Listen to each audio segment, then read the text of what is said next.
Today, I want to welcome Josh Brunson. Josh is the CEO of Mastery in Sales.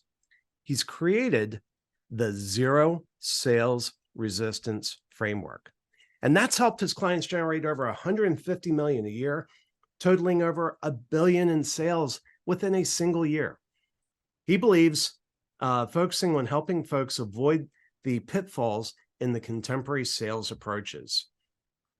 Josh arms sales leaders with strategies that inspire and guide their teams.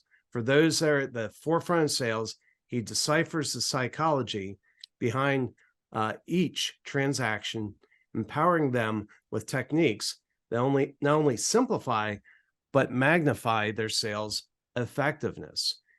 Josh and I have been chatting for a few minutes. I'm looking forward to what we're going to talk about today. You don't want to miss it. Josh, welcome.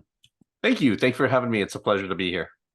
So anyway, I mean, we were having a really interesting conversation. And one of the things that you said, well, a couple of things, apparently you were drinking from the entrepreneurial pool as you were growing up.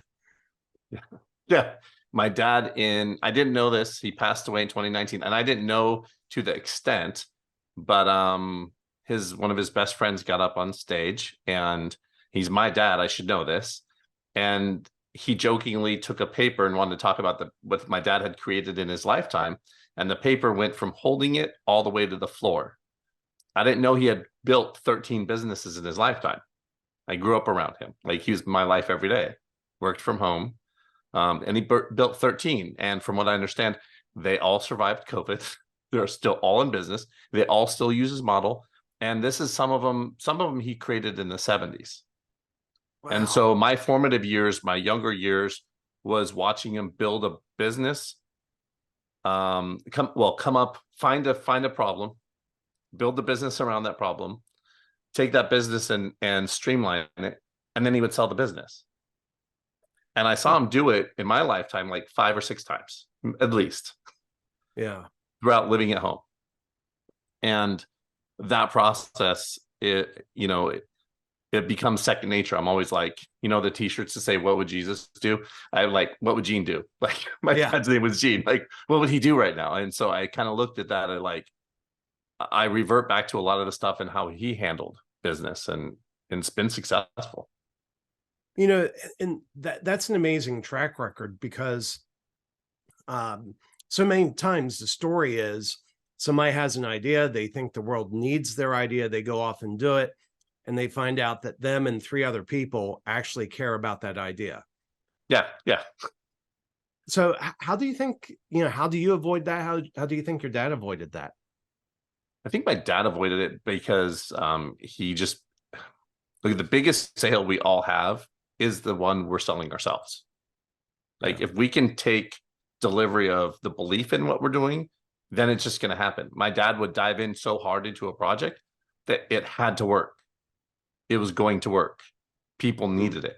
And sure as shit, every time you turned around, that happened. Like, people would just buy it. I mean, his biggest client was Crate and Barrel. Oh my goodness. And these weren't small companies he built. He built massive companies, and they were generally a product, a couple times a service, but generally a product. He's like, this is what they need. Huh. And it was just I would say the overwhelming thing was the belief in himself. Not that he wasn't going to fail the first or second time creating the exact product, but, the fact that it would work and people did need it. When you were saying that, it kind of reminded me of Ross Perot. When he was at IBM, he came up with the idea of, hey, the world's going to need these big computers. They can't afford to buy one themselves. How about we sell fractional time on it? And IBM either fired him or, scolded him. They're like, that's a stupid idea. And so he went off and started it. Do you know how many times he was told no?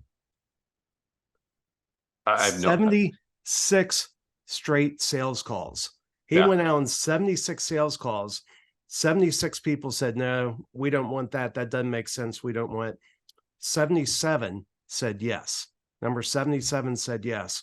And he built a multi-billion-dollar business off of that.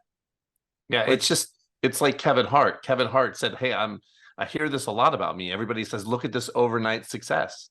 He's an overnight success. He said people didn't see the 14 years of people saying, no, you're not funny. Yeah. Nobody saw that. The overnight success thing is a little unnerving because it's not overnight. He was grinding every fucking day. Like that's the story that people need to learn, not this instant gratification that everybody wants. Wow. Yeah. So you followed in his steps, and from what I was hearing, it hasn't been all glorious. There's been a few bumps in the road. Yeah, kind of like we're talking about, it really is, it boils down to, I'm never worried about failing. Failing's not my worry. I could care less about failing because I'm just going to find a better way to create the next step, the next process, the next client. And this is all things we create. We bring it into our life. But it really, for me, it's making it like failing myself, not living up to my own expectations. So there's always that bump in the road, and you're always going to hit that bump. That's why when we're talking about it, it's like, how do you give people hope? I don't give people hope because I don't want to set their over. Like, you look at reality TV right now, and this might be soapbox time, but if you look at reality TV and you really kind of wonder for a second, like, is that what we're living with? Is everybody expected? It's just that simple. It's not that simple. You have to put in the effort, like consistency and discipline are consistently do something and be disciplined about doing it. You're going to get where you want to go. But if you don't, there's been times where, there was one time in my life I can remember standing at the grocery store with a bag full of change. Yeah. Buying groceries. Oh my goodness. And I was like, am I on the right path? Right? I'm always attracting, I'm very much like my father in that way. The belief in the next step is where you're at. So growing up, we never had money as a family. The businesses always had money because he was always creating the next step. Mm-hmm. Right? You talk about a revolving door with Crate and Barrel for 3.5 years, making $300,000 a month back in the early 90s. We had money, but it was always being invested in the next project. Yeah. Right? So that's the way I remember that. I remember having the change in both hands, opening it up, and I saw there was a ton of quarters. I was like, is this the right road for me? I'm like, now, fast forward to where I am now. I'm like, yeah, it's the right road. So I'm going to set my expectations for myself. I want people to set their own expectations, but I don't give them the hope. I don't overpromise and underdeliver. I'm the opposite. I always want to be the opposite. Well, that's cool. Well, and you said that you've had to rebuild twice from the ground up. What happened? What's the backstory there? One time was collabing with people. Expectations I'm always take people at face value. Shame on me, shame on you for fooling me first time. Shame on me for being fooled the second time, right? Kind of like however that exact saying goes. But I trust people, and I invest a lot of time and energy and, and money in some cases. And it was an instant rebuild. Like, I put so much time and energy on focusing on the one thing that I forgot what I was truly passionate about and what could get me where I wanted to go, or what I could deliver to people. Right. And not saying I ignored, but I shut part of my company down completely. Then what was the company? What's that? What was the company? What were you doing at the time? Well, Mastering Sales. Okay. So it's always been Mastering Sales can ebb and flow with anything, because all I have to do is, I'm referral based. I have been since 2014, 15, referral based only. I've had big clients like, Vitamix, Alaskan Airlines, Visa. I've had big clients. And I like the corporate world, except I like the entrepreneurial side better. And so I started focusing on that in about 2015. And And so it just ebbs and flows. And so since then I've been referral based. I don't really have to put my stuff out there because I've been in it so long. And so I just need to contact somebody and say, hey, you know anybody? And then they shove people my way. So it's kind of like turning on a spigot and turning it off when I don't need it necessarily. Okay. I think that's because I manage expectations fairly well. I don't overpromise. But when I say I'm going to do something, you can consider it done. Wow. So what's, right now is a hard time. A lot of businesses, they're struggling. In particular in high ticket sales, I'm hearing a lot of things where things have just slowed down. What would be your advice to people struggling right now in getting sales going in this environment? So the first thing is the belief in what you're being told. So I have friends and clients that are still doing high ticket sales and the struggle isn't there. Okay. I think primarily because two things. Authenticity sells, and people know when someone's being authentic. Right? I think that has the biggest thing is the authenticity. The truth rings through to somebody that's like, hey, I'm willing to shell out money. Like, I want this help. Like, and that kind of goes back to the hope. I would rather give somebody accountability than hope. Mm-hmm. I'm going to hold you accountable so you are the best in your life. Right? And I think if you offer support rather than help, I'm very particular about that word. Support means I'm going to help you through or support you through the process. Help means I'm going to do it for you. Mm-hmm. So always, I want to be very cognizant of that, of the supporting people. So, it is the belief that you can't sell a high ticket sales, right? Client down in Miami, $15,000 for one day, sells out, right? I just put together a mastermind for a client. We did $700,000 in 2 weeks. 700 grand, front end, back end. And that was a $15,000 price point for 2.5 days. Coaching programs, I think people are starting to see through and become smarter about coaching and entrepreneurship as far as like mentorship and trainings and coaching. That whole system is, I won't say that bubbles burst, but I will say is people are starting to do their research and find out what's true and what's not. And I've worked for some global coaches who world-renowned, best-selling authors, actors, like down the list. Was at a conference with one of my clients, and this guy runs up to him. Oh my goodness, you're so and so and so and so.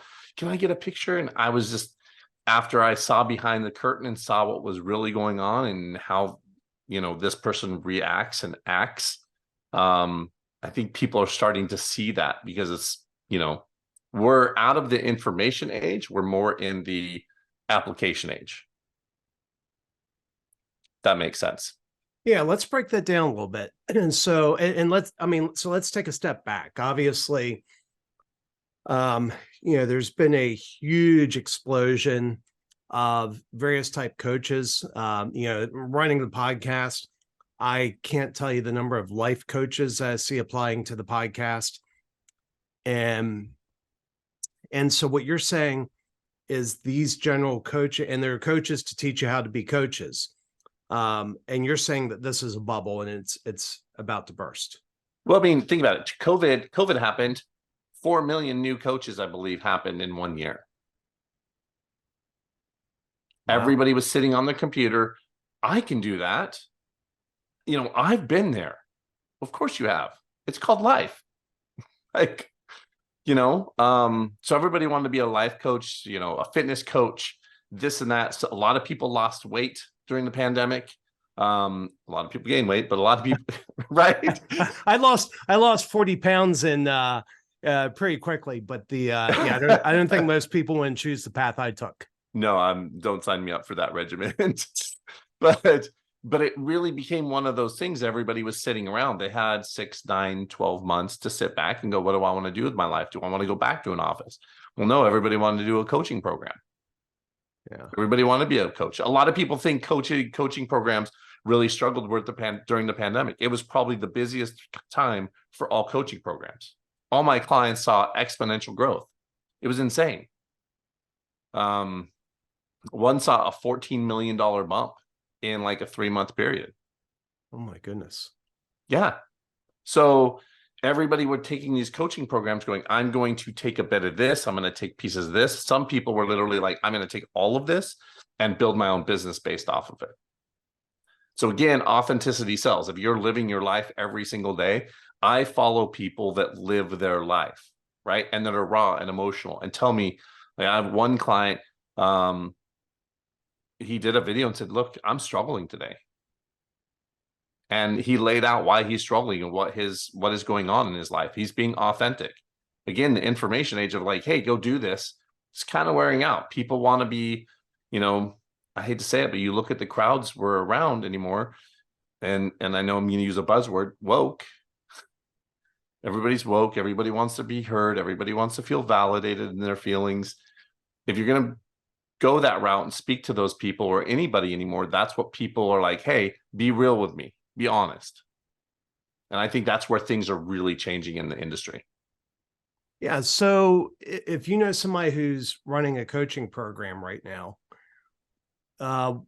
what would you advise them to do next? How should they evolve their business? Social media is probably one of the biggest tools. Consistency, post every day. And you have to post multiple times a day. Post your real life. Don't post the, I won't name names. Don't post like people that are sitting on a Ferrari that's leased and have 5 Lamborghinis and Maseratis that are all leased in front of a house that you rented for a vacation 30 days because you can't afford it. Don't post that live.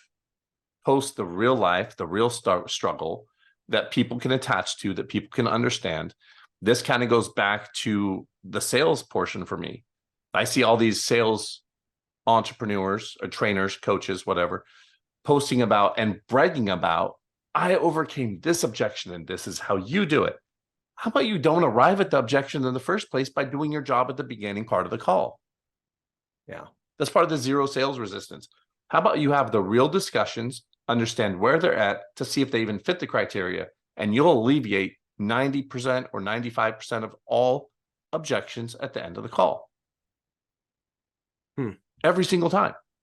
So if you're bragging, all these sales coaches out there bragging about their objection handling, look, I'll be honest, I have an objection handling sheet that I give away. Why? Because people want to know simple fixes. And when they're like, hey, this worked a few times, but then they come back and they're like, hey, it stopped working. What happened? Because you're overconfident that you can handle it on the back end when you should be handling it on the front end. Yeah. So dive into that a little bit deeper. What's that look like? What does it look like to handle that on the front end? Kind of nuts and bolts. The nuts and bolts are always having an agreement at the beginning part of the call. If I were talking to you, I'd be, Craig, I'm going to ask some quick questions just to get a basis on where you're at and see how I can help, or if I can help. And if I can't, I'm going to point you in the right direction. Cool. And as soon as you say cool or yes or whatever, that's a simple agreement.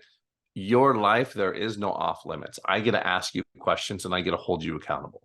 So if we're going to be having if you're an entrepreneur and we're having this conversation back and forth, I'm going to basically see where you're at. If you're somebody that says, yeah, I just tried, I bought this program and it didn't work. Well, why don't you think, or what about that program didn't work for you? And then they'll tell me, well, it didn't work because of this. Did you try it? Yes, I tried it. Okay. What were the results of it? Like, I want to find out where they're at. I'm going to ask them the tough questions. That's the all the way through. What have you been running up against in your calls? Just diving into the question base. I mean, I have so many directions I could go with that question, but I could spend an hour on that question alone. But it really is the basis of understanding where the person's at. You have to make sure they meet your criteria. And so asking them the tough questions is the most important part. tough questions such as, let me see if I have a quick example for you. Well, I'll use one. So I run setter teams as well. So I'll use all my setter teams, and I have agreements that you will do something by such and such time, right? Throughout the day or throughout the week, you have time, allotments of time to do certain tasks. And if you don't do them, then there's a problem, right? The funny thing is I allow them to pick their disciplinary action. Huh. Like, what do you think should happen? And they'll tell me. Like, okay, why do you feel that action, or what about that action will make you take action next time? It's funny, I'm using the word why because I hate the word why. So it is, I'll just understand where they're coming up, where their mindset is, and what the real struggle is. What about this timeline is not working for you? Do you find the timeline too strict? Do you find the obstacle too big? Like, what about it is stopping you from completing the task? And they'll be like, I don't really know. Okay, let's talk about what's going on in your life. How were you raised? And I'll go down that path. Okay. The financial one is, what's your relationship with money? I'll ask people that. But what do you mean by that? Do you spend it when you get money? Is it gone instantly? Yes. Okay. What do you think triggers that? When in your parents' life, when they got money, how did they handle? Did they argue? Like, I will ask questions like that. Nothing's off limits. I want to understand the people's relationship with obstacles, with money, with past relationships, with their current struggles, past struggles. I want to understand everything about that person before I bring them into my program, because they're going to be the person that's either going to promote the program or they're going to be a detriment to the people in the program. And so that's the way I kind of view everything anymore. That's a great framework. And so, this is really fascinating. I wish we could go on. So give me a quick synopsis of what you would call the zero resistance sales, process. Kind of like I just described, it's always about asking questions. So there's the journey, right? The zero sales resistance is understanding their obstacles, where they're at currently, what makes them feel like they don't, like, you want to understand their psychology behind it. Is it self-sabotage or undeserving or worthless or self-worth, or what is it that's keeping you where you're at? And then diving into what I call a future-paced question, which really allows me to understand, what are your goals? And then every time I do you say you want $1 million, I write down $1 million, and I write equals, and I write an emotion next to it.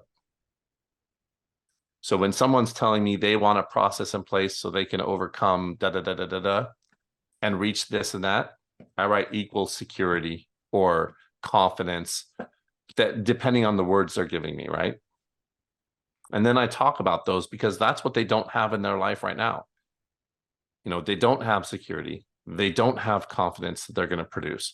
If someone's telling me that they don't have enough time to spend with their family, I'm going to ask them, I'm going to put an equal sign, and I'm going to put, something along the lines of importance. What's really important to you, right? The very first thing, we'll talk about those on an emotional level, because people buy off emotion. They don't buy off statistics or information. So when people are out there telling me, I'll do this for you, and I'll do that for you, and I'll do this for you, it doesn't sell. That's not what sells. If I stand back, understand your story, and really understand, and then give that back to you, you're going to say, wow, Craig really listened to me, and he understood where I was at. I like Craig. Yeah. Right. And then you basically say, well, what's been holding you back? What do you think the biggest obstacle is? And then you just start a basic conversation. You ask a couple other questions like, what do you think? What do you think's stopping you from working with me right now? Do you think I'm the right fit? Okay, if I am the right fit, what makes you feel that way? So now they're selling me why they should work with me. Mm-hmm. So then when I do make them an offer, And it's a one-time offer. It's either, and I tell people this, it's a yes, it's a no, or it's a not right now. And all of those are perfectly legitimate answers. And they're like, I want to work with you. Yes. Okay. And back in the day when I really it was with a huge coach back in the day, when I was putting this system together for him, like I tested it out. The close ratio was close to 75%. And then I noticed that's too high of a percent to be closing people. You don't want to close because you can't help everybody. Right. Yeah. So I was like, yeah. oh, And that, well, you know what I really like about what you were laying out here was I see people promoting, hey, I've got this magic script, I've got this magic email. And the thing that I hear that you're saying is, no, it's not about the magic, is understanding the person you're talking to and responding to them. I wish we could go on for another hour on this because this is amazing. But unfortunately, we're out of time. How can people reach you if they want to learn more about this? Facebook. Honestly, I spend so much time on Facebook and Instagram. Josh Brunson. Just look me up. You'll see me just in a nice shirt. LinkedIn, same thing, Josh Brunson. Or reach me at my email, jbmasteryandsales@gmail.com. I would change it to a business email, but I've had that one so long that I'm like, I'm just going to leave it. I'm not going to change it. Yeah. Well, excellent. Well, Josh, thanks for being on Leaders and Legacies today. Absolutely. It was a pleasure. Thank you for having me on.